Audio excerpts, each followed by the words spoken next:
అది మన లలిత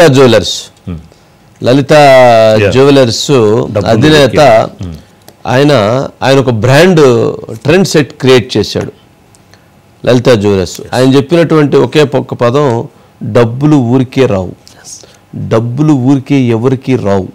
ఆయన చెప్పినటువంటి ఒకే ఒక డైలాగ్. దాంతో ఆయన మొత్తం 2 తెలుగు రాష్ట్రాల్లో లేకపోతే మొత్తం సౌత్లోనే బాగా ఫేమస్ అయ్యారు. ఆయన ఒక ట్రెండ్ సెట్ క్రియేట్ చేశాడు. ఎట్లాంటి ట్రెండ్ సెట్ క్రియేట్ చేశాడంటే ఆయనే ఇప్పుడు మామూలు మన సచిన్ టెండూల్కర్ని ఎట్లా బ్రాండ్ అంబాసిడర్గా పెట్టుకుంటాము, లేకపోతే ఇంకొక స్టార్లు ఎవరు ఎట్లా మహేష్ బాబుని ఎట్లా పెట్టుకుంటాము, ఇప్పుడు ఆయన లలిత జ్యువెలర్స్కి ఆయనే అంత పెద్ద బ్రాండ్ అంబాసిడర్ అయ్యారు. ఒకే ఒక్క డైలాగుతో, ఆయన హావభావాలతో, ఆయన చేసేటువంటి మోడల్గా ఆయనే యాంకరింగ్ ఆయనే ప్రజెంట్ చేస్తూ ఆయన బ్రాండ్ని ప్రమోట్ చేసుకోవడంతో ఒక అద్భుతమైనటువంటి రీచ్ అయ్యారు. అయితే ఆయన నిన్న ఖమ్మంలో ఎక్కడో ఓపెనింగ్కి వెళ్ళారు, లలిత జ్యువెలర్స్ ఓపెనింగ్కి వెళితే అక్కడ పాపం ఆ లలిత జ్యువెలర్స్ ఓపెనింగ్కి వెళ్ళినప్పుడు ఆయన తుమ్మల నాగేశ్వరరావు గారితో మాట్లాడుతూ ఉంటే ఆ పక్కన ఉన్నటువంటి ఒక ఎవరైతే ఉన్నాడో ఆయన పైన పాపం గుండు మీద జాగ్రత్తగా చెమట ఏదో మొత్తానికి అద్దుతూ ఉన్నాడు. అంటే డబ్బులు ఊరికే రావాలంటే పాపం అది చూసి అది ఇప్పుడు బాగా వైరల్ అవుతుంది, వీడియో వైరల్ అవుతుంది. సరే ఆయన పక్కన ఆయన ఉంటారు కాబట్టి అది ఎప్పుడు మెరుస్తూ ఉండాలనే ఉద్దేశంతో ఆయన పాపం దాన్ని జాగ్రత్తగా తుడిచుండొచ్చు. సరే ఇది మాత్రం ఇప్పుడు మొత్తం వైరల్గా మారింది ఆ వీడియో. సరే నడుస్తూ ఉంది.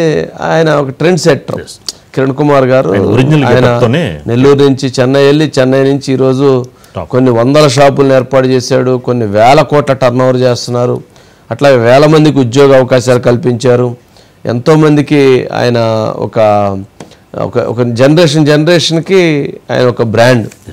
ఆయన చూసి చాలా నేర్చుకోవాలి. అంటే ఆయన మామూలుగా ఇట్లా ఆయన ఉదయం వచ్చిన దగ్గర నుంచి రాత్రికి వరకు షాప్లో అలాగే ఉండి మొత్తం టర్న్ ఓవర్ చూసుకొని అలా ముందుకు చేస్తారు, అలా వెళ్తారు. అంటే ఆయన సక్సెస్ స్టోరీ చాలా పెద్దది, అదేదో ఊరక అందరూ చెప్పుకున్నట్లు కాదు, బిగ్ సక్సెస్ స్టోరీ ఉంది ఆయన వెనక. అయితే ఆయన బిజినెస్ కూడా అంతే నీట్గా పద్ధతిగా చేస్తారు. ఆయన దగ్గరికి వెళ్ళిన క్లయింట్స్ అట్లాగే ఆయన మళ్ళీ ఇది చేస్తారు.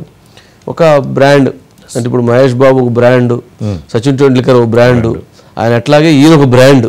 అంటే ఆయన చాలా మందికి అడిగారట, సార్ మీరు ఏదైనా అవకాశం ఇస్తే మేము మిమ్మల్ని మా దాంట్లో పెట్టుకుంటాం మిమ్మల్ని అని.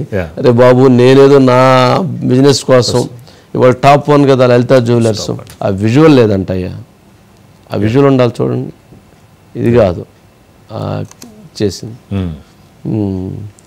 అది చెప్పారంటే కదా. దాంతో మొత్తం డబ్బులు ఎవరికి ఊరికే రావు, అది బాగా హైలైట్ అయింది సార్.